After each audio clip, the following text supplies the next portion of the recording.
Okay guys, Thursday night, a little later than normal, about 5 after 7. Just got back from Lodi 3/4 house. Donated some metal for the project. This is aluminum, this is steel. Not sure which way I'm going yet.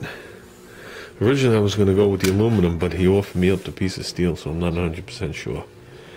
I was originally going to make the braces and everything on the mini bike, fit the piece of aluminum on here, and maybe, I'm not going to say polish it, give it like a brushed look. As an insert on there, I figured that would look cool. So when you bolt the motor down, the motor actually holds it there. Okay, so it's not really structural, it's just like an insert. I figured that would look cool. Well, I might do it with the steel, I'm not sure. So here are the candidates right here, as of today. The other guy didn't bring that other engine in yet. It's supposed to bring it tomorrow now. So. Okay, it's been about a year. Why does the phone always ring when I'm doing this? It's been about a year. Let's see if this thing flies. Pull the choke. Get a little bit of gas.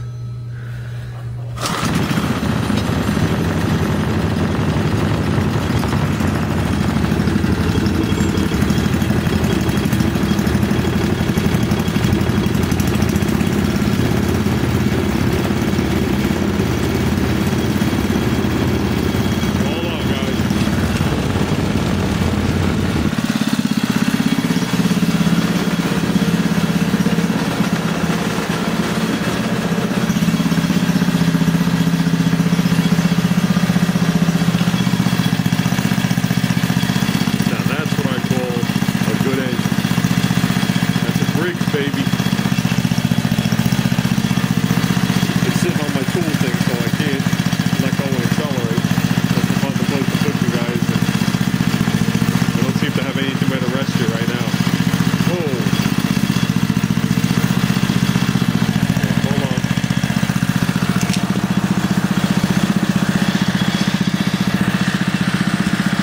I know you guys can't really see, but that's gonna have to do.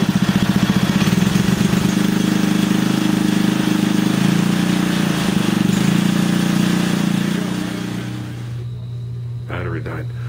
So that's the way it was when I was a kid. I had a 6-inch rim on the back with a normal height tire. I had a 4-inch rim in the front. I really liked the way that looked. Now, bear no mind, I'm not paying any attention to the fenders at this point, but I'm thinking 4-inch tire in the front, okay, to give it the big little look. And I was also thinking about not taking the axle out off the back, but raising it up on that plate a couple more inches to get the back to squat down. So this, whoops, up here, like another 2 inches, get the ass down another 2 inches down to the ground. Okay, because the seat's not going to matter. The seat is not going rigid to this. The seat is going to be spaced off these two and come into a sissy bar.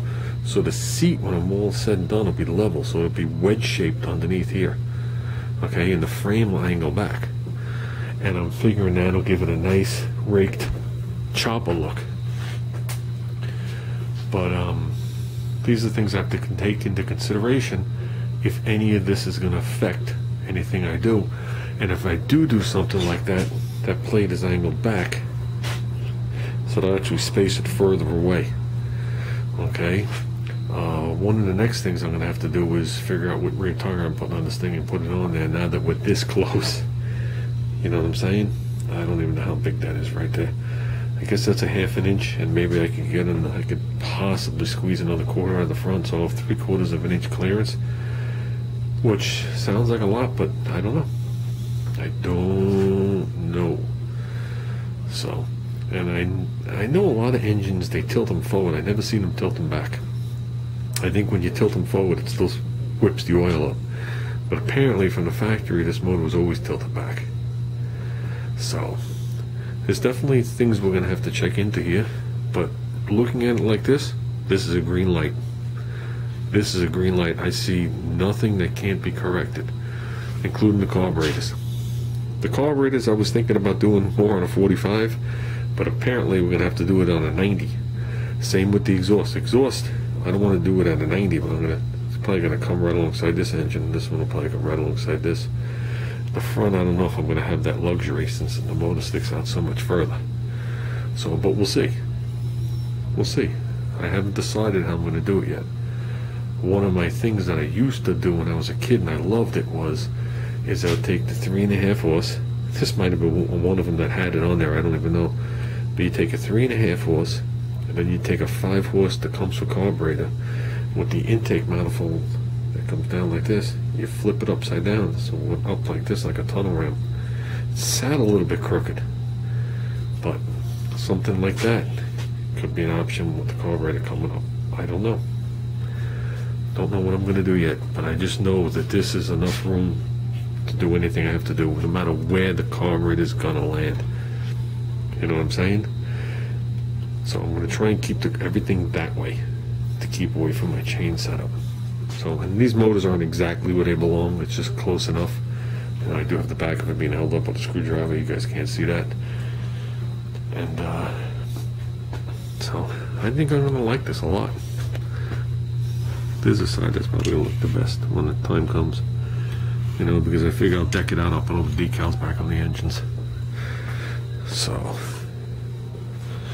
and with that, I think we're going to be able to sneak this in.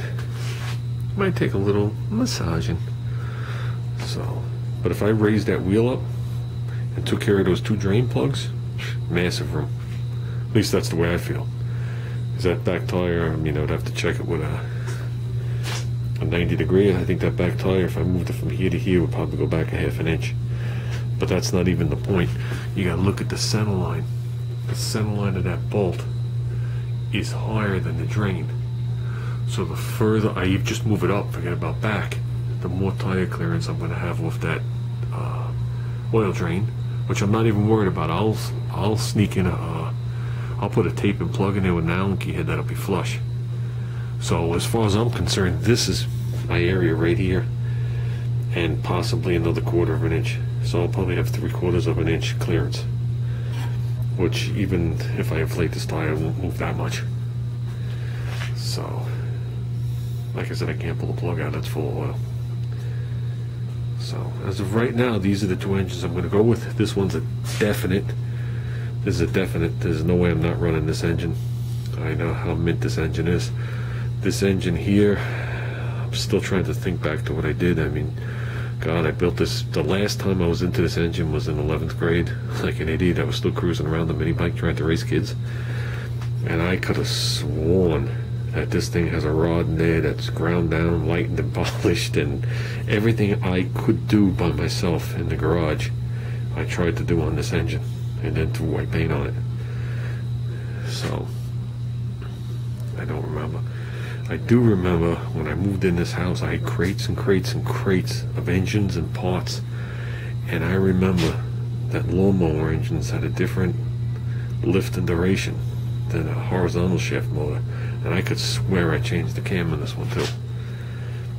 They also have a different bore and stroke, just so you know. So, and I don't know if this is the engine. I have one engine that I built. I don't know if it went on the other mini bike when I sold it when I was a kid, you know, 11th grade when I got rid of the bike. But one of my engines has a 2-ring piston on it, and the top of the piston's machined down so the compression actually pushes the ring out. That might be in this one too. So just don't go by the appearance on it. So even back then I was working on a shoestring budget. So